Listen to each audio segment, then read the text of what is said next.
Let's start with nutrition. What do you mean by nutrition? Okay, हमें nutrition से क्या मतलब है?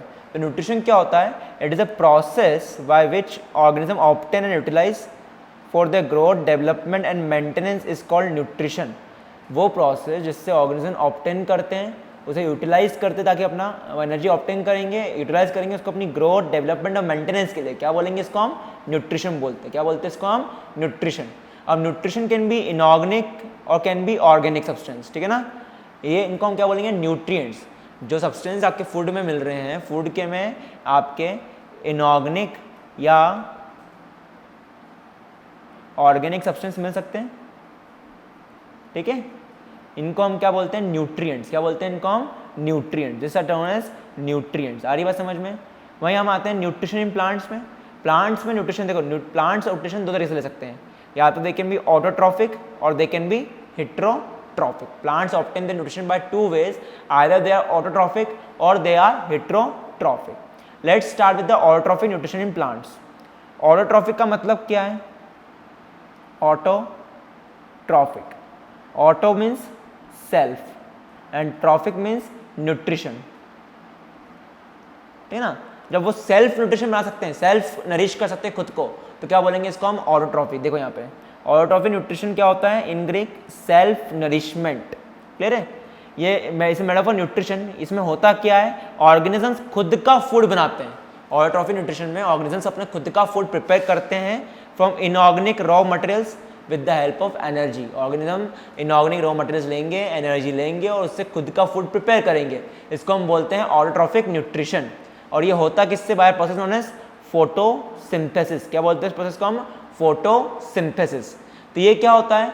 इट इज अ प्रोसेस जिससे हम ऑर्गेनिक फूड बनाते हैं by the help of oxygen, carbon dioxide and water in the presence of sunlight. इसको हम क्या बोलते हैं? फोटोसिंथेसिस. तो फोटोसिंथेसिस क्या है? It is the process of preparing organic food that is carbohydrate by combining carbon dioxide and water using solar energy by chlorophyll pigments. तो ये क्या होता है? हम इससे ऑर्गेनिक फूड बनाते हैं by combining carbon dioxide and water, साथ में क्लोरोफिल होता है और सनलाइट ऐसा एनर्जी यूज करते हैं. क्या बनाते हैं? कार्बोहाइड्रेट्स. क्या बनाते हैं हम? कार्बोहाइड्रेट्स. रिएक्शन क्या है? 6CO2 plus 12H2O in the presence of chlorophyll sunlight gives C6H12O6 plus 6H2O plus 6O2. और ये क्या है हमारा? कार्बोहाइड्रेट. इट इज ग्लूकोज होता है. क्या होता है ये? ग्लूकोज. आ रही बात समझ में? तो फोटोसिंथेसिस हमको क्या क्या चाहिए? सनलाइट चाहिए. फोटोसिंथेटिक पिगमेंट कौन होता है? वो क्लोरोफिल. कार्बन डाइऑक्साइड चाहिए और पानी चाहिए. क्लियर है? फोटोसिंथेसिस होता कहाँ पे? तो फोटोसिंथेसिस होता है जहाँ पे क्लोरोप्लास्ट मिले. क्या मिले? क्लोरोप्लास्ट मिले. जहाँ क्लोरोप्लास्ट मिलता है वो सेल फोटोसिंथेसिस कर सकता है. आ रही बात समझ में? तो ये कहाँ मिलता है? लीव्स में मिजोफिल सेल्स होते हैं, उनके अंदर क्लोरोप्लास्ट मिलता है. ठीक है ना? वो फोटोसिंथेसिस करने में हेल्प करता है. जो क्लोरोप्लास्ट के अंदर क्या होता है? एक फोटोसिंथेटिक पिगमेंट होता है, उसको हम बोलते हैं क्लोरोफिल. क्लोरोप्लास्ट में फोटोसिंथेटिक पिगमेंट, उसको हम बोलते हैं क्लोरोफिल, जो कि फोटोसिंथेसिस में हेल्प करता है. ये एक बड़ा सा मैग्नीशियम कंटेनिंग मॉलिक्यूल है. क्या बोलता है? ये मैग्नीशियम कंटेनिंग मॉलिक्यूल. ये लाइट एब्जॉर्ब करता है वायलेट, ब्लू और रेड रीजन में और ग्रीन लाइट को रिफ्लेक्ट करता है. इसलिए कैसा दिखता है? Green in colour. कैसा दिखता है? ये green in colour. In pigment का रोल क्या है? लाइट एनर्जी को एब्जॉर्ब करना और उसको केमिकल एनर्जी में कन्वर्ट करना. ये लाइट को एब्जॉर्ब करते हैं, ये लाइट एनर्जी को केमिकल एनर्जी में कन्वर्ट करते हैं. क्लोरोफिल क्या करता है? लाइट एनर्जी को केमिकल एनर्जी में कन्वर्ट करता है. क्लियर है? ठीक है ना? ये रहा, ये से लीफ है, ये हमारे मिजोफिल सेल्स है और उसमें ये हमारे क्या होगा? क्लोरोप्लास्ट. क्या होगा? ये हमारे क्लोरोप्लास्ट. फिर ये एयर स्पेसेस है और ये क्या है हमारा? Guard cells. क्या है? हमारी गार्ड सेल्स. फोटोसिंथेसिस मैकेनिज्म क्या है? फोटोसिंथेसिस में दो सेट ऑफ रिएक्शन होती है. एक होती है लाइट रिएक्शन, एक होती है डार्क रिएक्शन. एक क्या है यहाँ पे? Light reaction. एक क्या है यहाँ पे? Dark reaction. देखो लाइट रिएक्शन में क्या होता है मैं समझाता हूँ आपको. लाइट रिएक्शन का नाम ही बोल रहा है. क्या चाहिए इसको? लाइट. क्या चाहिए इसको? लाइट. कहाँ होता है? इन ग्रेना ऑफ क्लोरोप्लास्ट. क्लोरोप्लास्ट एक तरह क्या है? सब्सटेंस, एक तरह का ऑर्गेनल है जो सेल में मिलता है, उसे ग्रेना के अंदर होता है ये. ठीक है ना? और ये क्या होता है? कैसे? क्लोरोफिल की. क्लोरोप्लास्ट मतलब क्लोरोफिल. तो ये एब्जॉर्ब करता है light energy by chlorophyll. Absorbs light energy by chlorophyll. और ये लाइट एनर्जी कन्वर्ट करता है किसमें, केमिकल एनर्जी में, in the form of what, ATP and NADPH2। ATP हमारा क्या होता है, एटीपी का मतलब क्या है, ATP is adenosine try phosphate, adenosine try phosphate. ATP क्या होता है हमारा, एडेनोसिन ट्राई फॉस्फेट। क्लियर है, आ रही बात समझ में ये, ठीक है ना। तो ये एटीपी क्या होता है, एनर्जी करेंसी ऑफ सेल। क्या है ये, एनर्जी करेंसी ऑफ सेल होता है। क्लियर है ये, तो इसको हम यूज करते हैं, एनर्जी यूज करते हैं आगे किसमें, ये एनर्जी किसमें काम आती है, splitting of water molecules into hydrogen oxygen. इसको हम बोलते हैं फोटोलिसिस। वाटर मॉलिक्यूल्स को ये हाइड्रोजन ऑक्सीजन में तोड़ता है, क्या बोलते हैं इसको, फोटोलिसिस। तो लाइट रिएक्शन में ये होता है, लाइट को केमिकल एनर्जी कन्वर्ट करता है कौन, क्लोरोफिल, जो कहाँ प्रेजेंट है, क्लोरोप्लास्ट के अंदर लाइट के प्रेजेंस में होता है। ये पानी को हाइड्रोजन ऑक्सीजन में तोड़ता है, इसको हम क्या बोलते हैं, फोटोलिसिस। एनर्जी किस फॉर्म में मिलती है यहाँ पे, एटीपी और NADPH2 के फॉर्म में। अगली आती है डार्क रिएक्शन। इसके लिए हमें लाइट की जरूरत नहीं है। ये कहाँ होता है, क्लोरोप्लास्ट के स्ट्रोमा में। क्लोरोप्लास्ट में दो जगह होती है, जैसे ये क्लोरोप्लास्ट है तो ये क्या है हमारा, ये ग्रेना है। क्या है हमारा, ये ग्रेना, और बचा हुआ पार्ट क्या है, ये स्ट्रोमा। क्या है ये, स्ट्रोमा। आ रही बात समझ में। तो यहाँ पे हम CO2 को रिड्यूस करते हैं और उससे कार्बोहाइड्रेट बनाते हैं। क्लियर है, तो डार्क रिएक्शन में CO2 से क्या बन रहा है, कार्बोहाइड्रेट। वहीं लाइट में पानी किसमें टूट रहा है, ऑक्सीजन में। किसमें टूट रहा है, ऑक्सीजन और हाइड्रोजन में। आ रही बात समझ में ये, क्लियर है। लाइट डार्क रिएक्शन कंसेप्ट क्या समझ में आ रहा है आपको। हाँ यहाँ पे देखते हैं, लाइट रिएक्शन में लाइट रिक्वायरमेंट ऑफ लाइट है, डार्क में लाइट नहीं चाहिए। लाइट रिएक्शन कहाँ होती है, ग्रेना ऑफ क्लोरोप्लास्ट। ये कहाँ होती है, स्ट्रोमा। यहाँ पे एटीपी NADH2 प्रोड्यूस होते हैं, ठीक है ना। लाइट एनर्जी को केमिकल एनर्जी में कन्वर्ट करते हैं, यहाँ पे ये कंज्यूम होते हैं, ठीक है ना, यूज होते हैं CO2 कार्बन बनाने में। यहाँ पे कोई शुगर नहीं बनती, यहाँ शुगर बनती है। यहाँ ऑक्सीजन रिलीज होता है, यहाँ ऑक्सीजन रिलीज नहीं होता है। This is the difference between light reaction and dark reaction. आ रही बात समझ में, ये चीज़ को NTSC में काफ़ी पूछते हैं, तो it's a very good table, एक समअप है टेबल का, तो आप इसको काफ़ी अच्छे से पढ़िएगा और इसको नोट डाउन कर लीजिएगा। क्लियर है। फैक्टर्स जो रेट ऑफ फोटोसिंथेसिस को इन्फ्लुएंस करते हैं, तो पहला है environmental factor like light, temperature, carbon dioxide concentration and water. किस पे डिपेंड करता है फोटोसिंथेसिस, लाइट पे, टेम्परेचर पे, कार्बन डाइऑक्साइड कंसंट्रेशन पे और पानी के ऊपर। और वही जो इंटरनल फैक्टर्स है वो क्या है, लीफ की age, chlorophyll content and leaf की anatomy. This are the internal factors. तो ये फैक्टर्स अफेक्टिंग क्या हो गए, फोटोसिंथेसिस। आ रही बात समझ में ये। नेक्स्ट हम आते हैं स्टोमेटा पे। ये क्या है, टाइनी पोर्स है या माइक्रोस्कोपिक अपर्चर्स है जो दो किडनी शेप सेल गार्ड करते हैं, बीन शेप सेल गार्ड करते हैं, ठीक है ना। Stomata are tiny pores guarded by kidney shape cells या बीन शेप सेल्स। इनको हम क्या बोलते हैं, गार्ड सेल्स। क्या बोलते हैं इनको हम, गार्ड सेल्स। तो ये क्या है हमारे, गार्ड सेल्स दिख रहा है ये। और ये क्या है हमारा, स्टोमेटा का पोर। क्या है हमारा, स्टोमेटा का पोर। यहाँ पे स्टोमेटा क्या है, ओपन है। ये स्टोमेटा कैसी है, क्लोज्ड है। आ रही बात समझ में, क्योंकि यहाँ पे बंद है अपर्चर, यहाँ अपर्चर खुला हुआ है। स्टोमेटा का फंक्शन क्या होता है, what is the function of stomata. तो पहला फंक्शन स्टोमेटा क्या है, it helps in massive amount of gases exchange. जो कहाँ से होता है, लीव से होता है, through stomata. Exchange of gases कहाँ से होती है, across the surface of stem and root से भी होती है। स्टोमेटा से तो होती है, साथ में ये स्टेम या रूट के सरफेस से भी हो सकती है। साथ में दूसरा इंपॉर्टेंट फंक्शन क्या है स्टोमेटा का, ट्रांसपीरेशन कहाँ से होता है, स्टोमेटा से। ट्रांसपीरेशन क्या है, लार्ज अमाउंट ऑफ वाटर इस प्लांट से कहाँ जाता है, एयर के अंदर। Large amount of water plant lose करता है किसमें, वाटर वेपर के फॉर्म में, थ्रू स्टोमेटा। इसको हम क्या बोलते हैं, ट्रांसपीरेशन। अब स्टोमेटा के आसपास क्या मिल रहा है, किडनी शेप सेल्स या बीन शेप सेल्स, उनको हम क्या बोलते हैं, गार्ड सेल्स। क्या बोलते हैं उनको हम, गार्ड सेल्स। तो गार्ड सेल्स कैसे होते हैं, किडनी शेप सेल होते हैं जो अराउंड स्टोमा मिलते हैं। इनमें भी क्लोरोप्लास्ट मिलता है। गार्ड सेल का फंक्शन क्या है, ये ओपनिंग और क्लोजिंग रेगुलेट करते हैं किसका, स्टोमा का, और फोटोसिंथेसिस परफॉर्म करते हैं ये। ओपनिंग और क्लोजिंग कैसे होती है स्टोमेटा की, जब गार्ड सेल्स फिल होते हैं टर्जिड, जब उन्हें पानी भर जाता है तो स्टोमेटा क्या होता है, खुल जाता है। मैं जब गार्ड सेल्स श्रिंक हो जाए, उनमें से पानी बाहर निकल जाए, वो क्या हो जाए, फ्लैसिड, तो उसमें से स्टोमेटा भी क्या हो जाएगा, क्लोज्ड। तो अगर गार्ड सेल क्या है, टर्जिड, तो स्टोमेटा क्या है, ओपन। वहीं गार्ड सेल क्या है, फ्लैसिड, श्रिंक हो गए, तो स्टोमेटा क्या है, क्लोज्ड। आ रही है समझ में? इसमें पानी अंदर आ रहा है, इससे पानी बाहर निकल रहा है। आ रही बात समझ में? ये कुछ इंपॉर्टेंट पॉइंट्स देख लेते हैं। पहला ट्रू ऑक्सीजन फोटोसिंथेसिस कहाँ में हुआ? साइनोबैक्टीरिया में, ब्लू ग्रीन एल्गे में। 90% ऑफ फोटोसिंथेसिस कौन करते हैं? हाइड्रोफाइट्स, मोस्टली मरीन एल्गे होते हैं ये। कुछ ऑर्गेनिज्म ऐसे होते हैं जो केमिकल एनर्जी को यूटिलाइज करते हैं, जो रिलीज होती है किसमें? बायोलॉजिकल ऑक्सीजन में ऑफ सर्टेन ऑर्गेनिक सब्सटेंस, और फिर उससे कार्बन डाइऑक्साइड को रिड्यूस करते हैं। इनको हम बोलते हैं केमियो और synthetic autotrophs.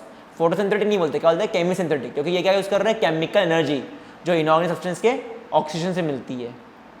Chemiosynthesis may be defined as a method of carbon assimilation when the reduction of CO2 does not require light energy। अगर CO2 के रिडक्शन के लिए हमको लाइट एनर्जी नहीं चाहिए तो इसका मतलब वहाँ पे क्या हो रहा है? केमियोसिंथेसिस हो रहा है। आ रही बात समझ में?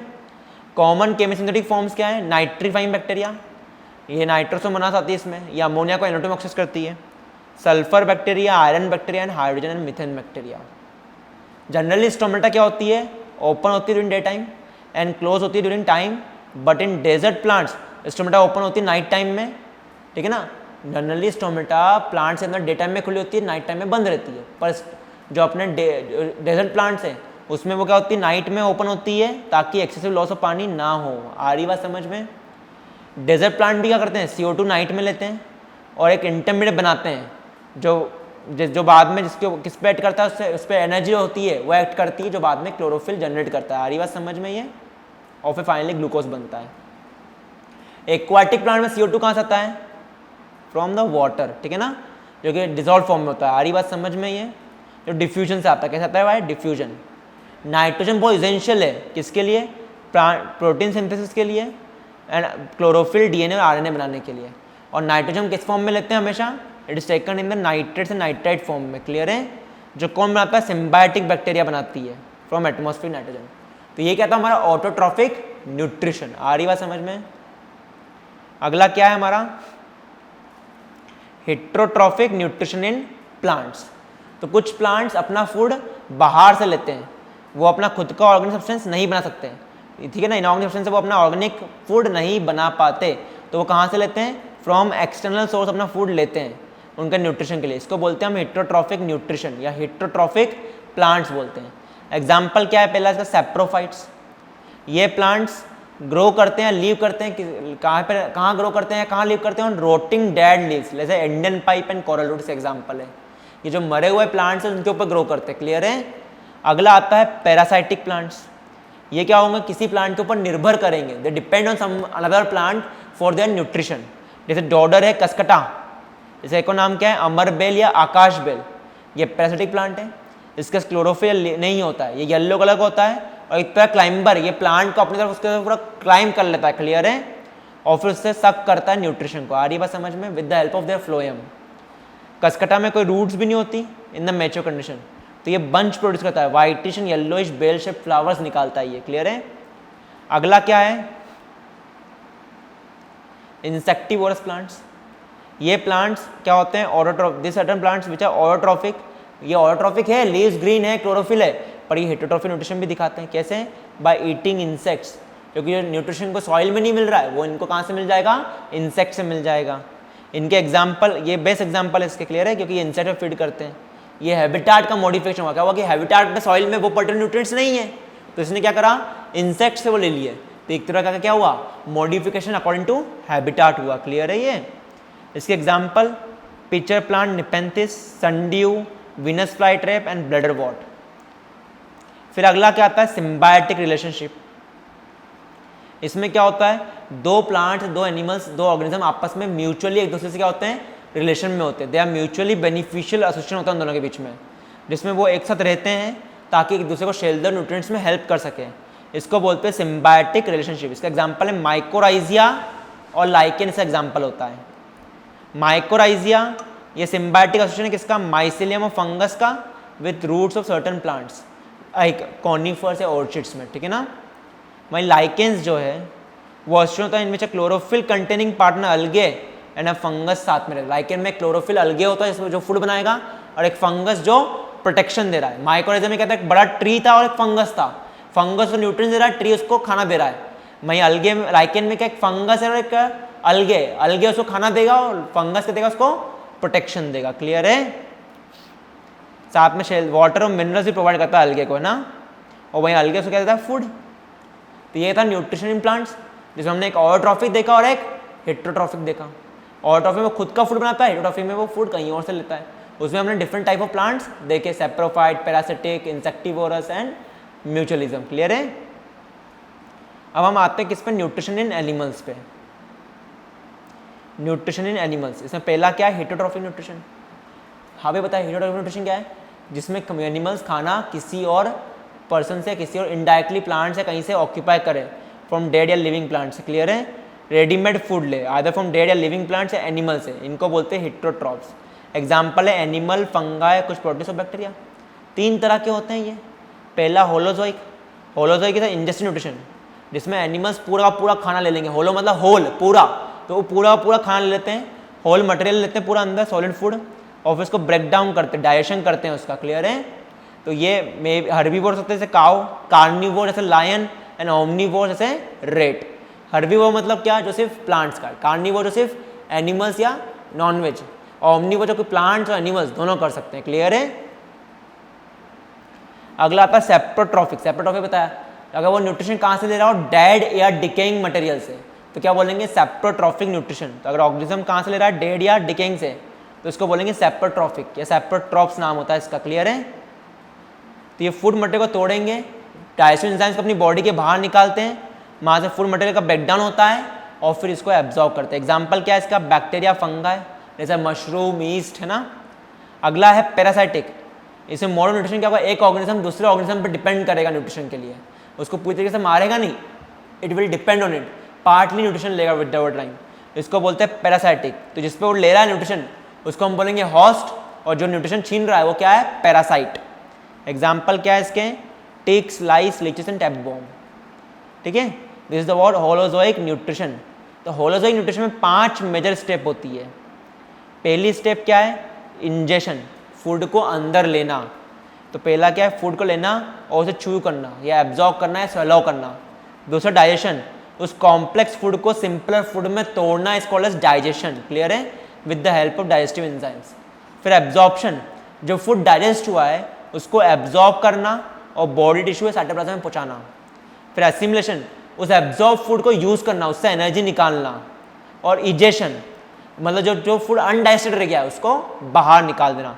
तो it happens in 5 process, ingestion, digestion, absorption, assimilation and egestion. Clear है? फिर digestion can be of 2 types. Digestion 2 तरीके का हो सकता है। पहला इंट्रासेलुलर, जो सेल के अंदर हो उसको बोलेंगे इंट्रासेलुलर, मतलब सारी स्टेप कहाँ हो रही है, सेल के अंदर हो रही है, इसको बोलेंगे इंट्रासेलुलर। 5 स्टेप न्यूट्रिशन कहाँ हो रही है, इनसाइड द सेल। किसमें होता है ये, अमोइबा, पैरामीशियम और कुछ यूनिसेलुलर ऑर्गेनिजम्स में, with the help of food या food vacuole by forming pseudopodia. Clear है? ये टेम्परेचर होता है, फूड वैक्यूल होते हैं टेम्परेचर है, एक बार बनते हैं, यूज हो गए, फिर हट जाते हैं। क्लियर है? अमोइबा के अंदर।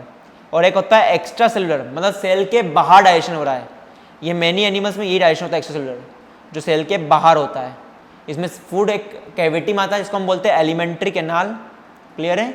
वहाँ पे फूड आता है, वहाँ पे डाइजेशन होता है, वहाँ पे एंजाइम एक्ट करती है और वो उसको डाइजेस्ट करती है और फिर उस फूड को वापस हम सेल के अंदर एब्जॉर्ब कर लेते हैं।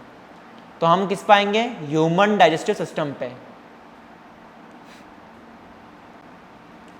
ठीक ना? ह्यूमन डाइजेस्टिव सिस्टम में एक एलिमेंट्री कैनाल है और कुछ डाइजेस्टिव ग्लैंड्स होते हैं। ठीक है ना? जो एलिमेंट्री कैनाल है ये एक लंबी सी मस्कुलर ट्यूब होती है, लंबी सी मस्कुलर क्या है, ट्यूब है। क्लियर है? जो माउथ से लेके एनस तक जाती है। It's a long muscular tube running from mouth to anus. पहला पार्ट क्या है, माउथ। ठीक है ना? ये एक ट्रांसवर्स स्लीट है, दिख रहा है, और उसके ऊपर क्या है, 2 मूवेबल लिप्स है। आ रही बात समझ में ये? फिर माउथ के अंदर क्या आती है, बकल कैविटी। अंदर क्या है, बकल कैविटी। ठीक है ना? एक लार्जर स्पेस इसको माउथ कैविटी, ओरल कैविटी या बकल कैविटी कहते हैं। इसमें 4 तरह के टीथ मिलते हैं ह्यूमंस के अंदर। एक इंसिसर जो फूड को बाइट करने में काम आते हैं, कैनाइन्स जो उसको टीयर करने में है, और प्रीमोलर्स और मोलर्स जो उसको क्रश और चबाने, ग्राइंडिंग, क्रशिंग और ग्राइंडिंग में काम आते हैं। क्लियर है? माउथ के फ्लोर पे एक बड़ा सा लार्ज सा मस्कुलर फ्लैप है या टंग है, मोबाइल टंग होती है। जो टंग है वो क्या है, मस्कुलर ऑर्गन है, लार्ज सी मस्कुलर ऑर्गन है जो कि मोबाइल होती है, क्लियर है। तो ये इसमें टेस्ट होता है, टेस्ट बर्ड्स होते हैं, क्लियर है इसके ऊपर, जो टेस्ट में काम करती है हमारे। फिर माउथ के बाद में क्या आता है, pharynx, this is what, pharynx. ये बकल कैविटी ओपन करती है एक शॉर्ट से नैरो से चैम्बर में, उस चैम्बर को हम क्या बोलते हैं, फेरिंग्स बोलते हैं, जिसमें ये कॉमन पैसेज है एयर के लिए भी और फूड के लिए भी। फिर फूड कहाँ जाता है हमारा, ईसोफेगस में आता है। ये एक 25 centimetre long muscular straight tube है फेरिंग्स की, जो थोरेक्स से लेके, मतलब यहाँ से लेके, थोरेक्स से लेके स्टमक पे जाके रुकती है, स्टमक पे आके रुकती है। आ रही बात समझ में। और ये it runs behind trachea, trachea जो हमारा विंड पाइप है आगे, इसके पीछे होती है, क्लियर है। फिर ये किस में खुलेगा, स्टमक में। ये क्या है, एक जे शेप्ड सेक है, क्या है, जे शेप्ड सेक है। हाईली मस्कुलर वॉल होती है इसकी। यह कहाँ होता है, लेफ्ट साइड ऑफ एब्डोमेन, इधर होता है ये, यहाँ से you left side of abdomen में होता है, क्लियर है ये। और इसमें न्यूमरस माइक्रोस्कोपिक ग्लैंड्स मिलते हैं। फिर इसके बाद में क्या आता है, स्मॉल इंटेस्टाइन आता है। ये 6 मीटर लंबी ट्यूब है और 2.5 सेंटीमीटर वाइड होती है, क्लियर है। 6 metre long tube, 2.5 centimetre wide है ये ट्यूब, क्लियर है ये। हाईली कोइल्ड और फोल्डेड है। एंड कहाँ होती है, एब्डोमेन में। इसके 3 सब डिवीजन है। पहला ड्यूडिनम है, ये सी शेप होता है, छोटा पहला पार्ट है ये। अपर पार्ट शॉर्ट होता है इसका, 20-25 सेंटीमीटर का होता है। इसमें बाइल डक्ट भी खुलती है और पेनकाटिक डक्ट भी खुलती है, आपको पढ़ाऊंगा मैं आगे। फिर आता है जेजुनियम, ये स्लाइटली लॉन्गर पार्ट है देन ड्यूडिनम, 2.4 मीटर लॉन्ग। और फिर इलियम, ये लॉन्गेस्ट है, कॉइल्ड है और ट्विस्टेड पार्ट है, ये 3.6 मीटर लॉन्ग होता है। ये सीकम को लार्ज इंटेस्टाइन से जोड़ता है। फिर आता है लार्ज इंटेस्टाइन, ये शॉर्टर है बट वाइडर होता है स्मॉल इंटेस्टाइन से। ये 1.5 सेंटीमीटर लॉन्ग है बस, लार्ज इंटेस्टाइन। इसमें 3 पार्ट होते हैं। पहला है सीकम, ये स्मॉल ब्लाइंड पाउच यहाँ मिलता है at junction of small intestine and large intestine के। यहाँ पे जंक्शन होता है स्मॉल इंटेस्टाइन लार्ज इंटेस्टाइन का, यहाँ मिलता है हमको सीकम। इससे एक वॉर्म शेप, नैरो सी वॉर्म शेप ट्यूब निकलती है, उसको हम बोलते हैं वर्मीफॉर्म अपेंडिक्स। अगला है कोलॉन, इसमें 4 पार्ट है, ascending, transverse, descending and sigmoid. और फिर ये कोलॉन खुलता है रेक्टम में, और रेक्टम में लंबी किनार है जो फाइनली किस में खुलती है, एनस में, क्लियर है। और एनस के बाहर 2 सर्कुलर मसल होती है जिसको हम बोलते हैं एनल स्फिंक्टर। क्या बोलते हैं इसको हम, एनल स्फिंक्टर। जो वर्मीफॉर्म अपेंडिक्स आपको बताया वो हमारे लिए क्या है, वेस्टिजल, कोई काम का नहीं है, ह्यूमंस में कोई काम का नहीं है, पर ये हर्बीवोर्स में बहुत काम का, क्योंकि it helps in digestion of cellulose. हमारे इसमें सेल्यूलोस डाइजेशन नहीं होता ह्यूमन में, क्लियर है, इसलिए ये वेस्टिजियल है हमारे लिए। तो ये रहा, आपको देखा, ये हमारी टंग है, ये माउथ बकल कैविटी, ये ईसोफेगस है पूरा, ये स्टमक हुआ, ये क्या है, डायफ्राम है ये गॉल ब्लैडर, और ये मेरा लीवर है, और इससे ये निकल रही बाइल डक्ट। और फिर ये क्या है, पेनक्रियाज है, और ये पूरा ये वाला पार्ट ड्यूडेनम है, और ये जेजुनियम और इलियम है, इसको पूरा स्मॉल इंटेस्टाइन बोलते हैं। इस पूरे को हम क्या बोलते हैं, स्मॉल इंटेस्टाइन। ये वाला पार्ट क्या है, लार्ज इंटेस्टाइन, या इसको बोलते हैं कोलॉन। इसमें ये असेंडिंग है, ये वाला ट्रांसवर्स है, ये वाला डिसेंडिंग है, और ये रेक्टम है, और ये क्या है, एनस, और इसको बोलते हैं वर्मीफॉर्म अपेंडिक्स। आ रही बात समझ में ये। फिर हम आते हैं डाइजेस्टिव ग्लैंड्स पे। तो ह्यूमन में डाइजेस्टिव ग्लैंड्स होते हैं, इसमें पहला सलाइवरी ग्लैंड, लीवर और पेनक्रियास होते हैं। ये अपने सिक्रेशन कहाँ डालते हैं, into the gut through the ducts. पहला salivary glands, 3 pair salivary gland है हमारे माउथ में, ठीक है ना, जो कि सलाइवा सिक्रेट करते हैं। पहला पैरोटिड ग्लैंड्स जो यहाँ पे मिलता है, इस जगह पे, क्लियर है, ये लार्जेस्ट सलाइवरी ग्लैंड है और ईयर्स के सामने होता है, बिल्कुल क्लियर है। फिर सब मैक्सिलरी हमको यहाँ मिलता है, इस जगह पे, क्लियर है। ये एंगल के जॉब के एंगल पे होता है और टंग के अंडर खुलता है, और सब लिंगुअल टंग के नीचे होता है, क्लियर है, in the lower part of tongue होता है। और ये कहाँ खुलता है, अंडर द टंग खुलता है। ये भी सलाइवा का फंक्शन क्या है, ये फूड को सॉफ्ट कर देगा, स्लीपरी कर देगा, ताकि उसको हम स्वेलो कर पाए आसानी से। साथ में इसमें लाइसोजाइम होते हैं जो बैक्टीरिया को मारते हैं।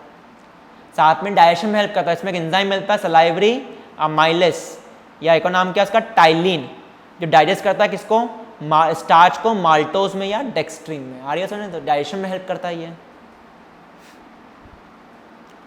फिर आता है लीवर। ये क्या है, लार्जेस्ट ग्लैंड है अपनी बॉडी का, और कहाँ मिलता है, राइट साइड में, यहाँ पे। It is found in upper right side of abdominal cavity.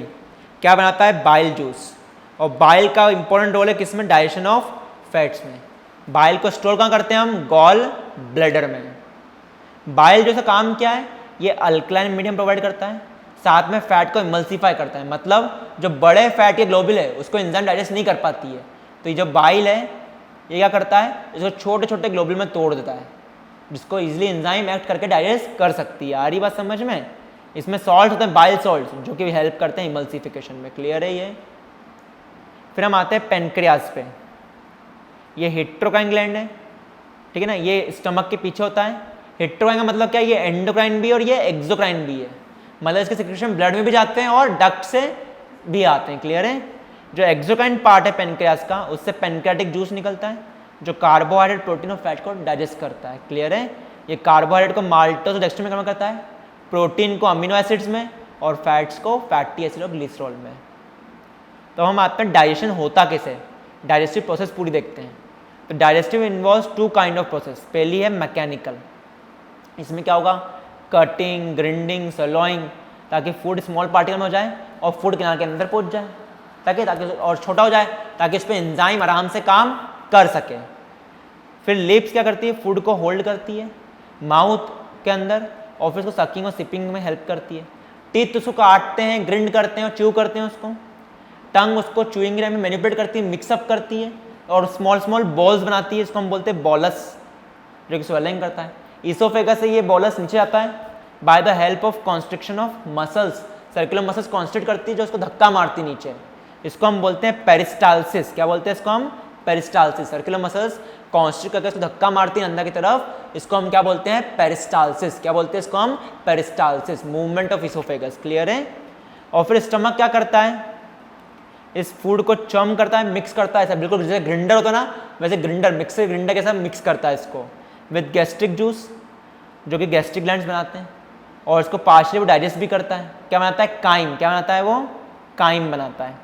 और फिर इस फूड को फाइनली वो कहाँ पुश करता है, with the help of peristalsis in intestine, and finally intestine से होते हुए कहाँ जाएगा, रेक्टम में। वहीं केमिकल प्रोसेस पे आते हैं। इसमें क्या होता है, बहुत सारी एंजाइम उस पर काम करती है उस फूड पे, और उसको तोड़ती है किसमें, सिंपलेस्ट एब्जॉर्बल फॉर्म में, जिसको हम हमारी बॉडी एब्जॉर्ब कर सके। अब एक बार एब्जॉर्प्शन, अब एब्जॉर्प्शन करना न्यूट्रिएंट्स का, तो एब्जॉर्प्शन देखो कैसा होता है।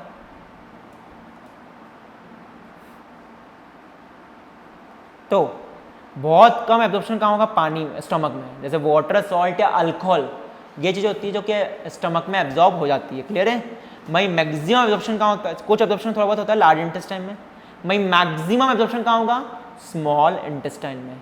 इसकी एपिथेलिया मॉडिफाइड है ताकि वो एब्जॉर्ब कर सके। इसमें विलाई मिलते हैं।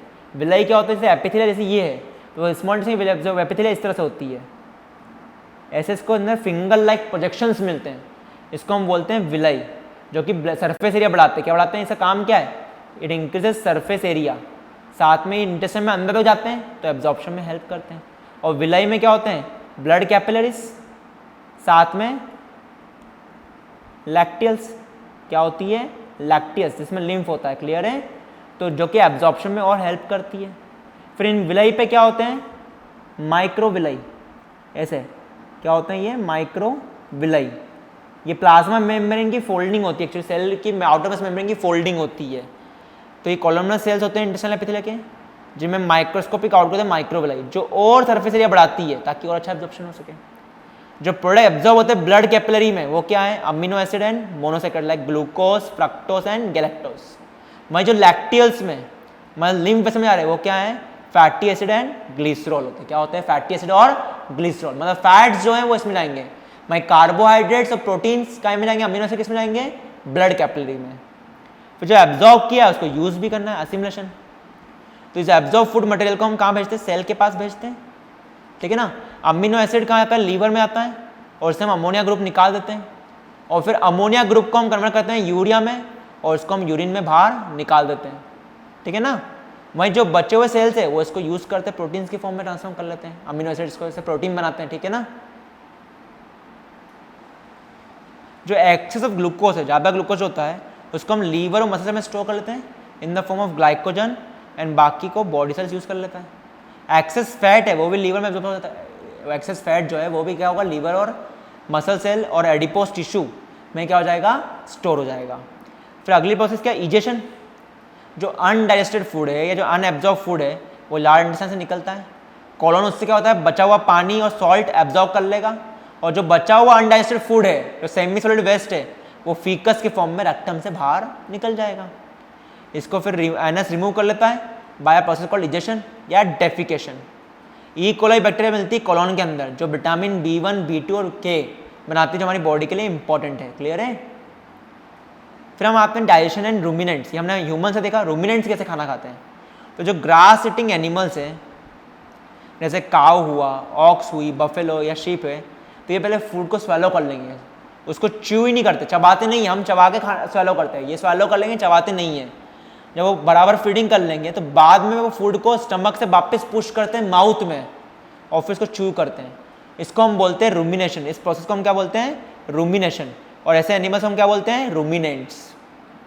अब ये रूमिनेंट का जो स्टमक के 4 चैम्बर होते हैं इसमें रूमेन, रेटिकुलम, ओमासम और एब्मोसम, ये 4 चैम्बर होते हैं। सबसे बड़ा क्या है, रूमेन बड़ा होता है। जो पार्शियल डाइजेस्टेड फूड है वो रूमेन में रहता है, इसको हम बोलते हैं कर्ड। बाद में ये इसोफेगस में आता है, बाय रेटिकुलम से इसोफेगस के अंदर आता है। सिम्बायोटिक माइक्रो ऑर्गेनिजम्स वैसे बैक्टीरिया है, वो रूमेन में एक एंजाइम निकालते हैं, उसको बोलते हैं सेलुलोसिस। क्या बोलते हैं उसको हम, सेलुलोसिस। ये एंजाइम सेलुलोज को डाइजेस्ट करती है, इसलिए हमारे अंदर सेलुलोज डाइजेस्ट नहीं होता है, काय में होता है ये, रूमिनेंट में, क्योंकि उनके पास ये एंजाइम प्रेजेंट है, हमारे पास नहीं है ये एंजाइम। ठीक है ना। एब्मोसम जो है वो ट्रू स्टमक है, जो एसिड सिक्रेट करता है और एंजाइम सिक्रेट करता है डाइजेशन के लिए। ओमासम क्या करता है, एब्जॉर्प्शन ऑफ फ्लूइड, वहाँ पे फ्लूइड का एब्जॉर्प्शन होता है। और डाइजेशन इन रूमिनेंट एक बहुत अच्छा एग्जाम्पल है सिम्बायोसिस का, क्योंकि रूमिनेंट क्या कर रहे हैं, बैक्टीरिया को रहने की जगह, और बैक्टीरिया से क्या कर रही है, न्यूट्रिशन में हेल्प कर रही है। आ रही बात समझ में? ये this about digestion of ruminant. समझ में आ रही बात? ये रूमिनेंट में डाइजेशन कैसा होता है, समझ में आ रहा है ये? ठीक है।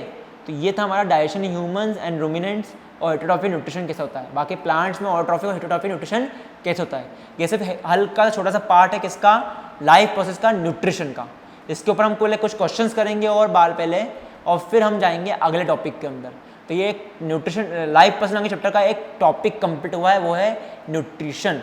अगर आप अच्छे से नोट्स बनाइए इस टॉपिक का, इसको अच्छे से रेगुलरली पढ़िए, ठीक है ना। और इसमें कोई डाउट्स आते तो आप please feel free to contact. मेरा नाम है doctor Kirtish Botada. I have done my MBBS from MG MMC Indore. So you can contact me through Dr. IITN app और रिप्लाई में इन कमेंट्स आप मुझसे कंसल्ट कर सकते हैं। आपका कॉन्टैक्ट नंबर यहाँ दे रखे हैं, आप इन कॉन्टैक्ट नंबर बात करके मुझसे कांटेक्ट कर सकते हैं फॉर एनी फर्दर डाउट्स। हम कल से इसके क्वेश्चन सॉल्व करेंगे आगे। So please go through the chapter, read the assignment. ये जो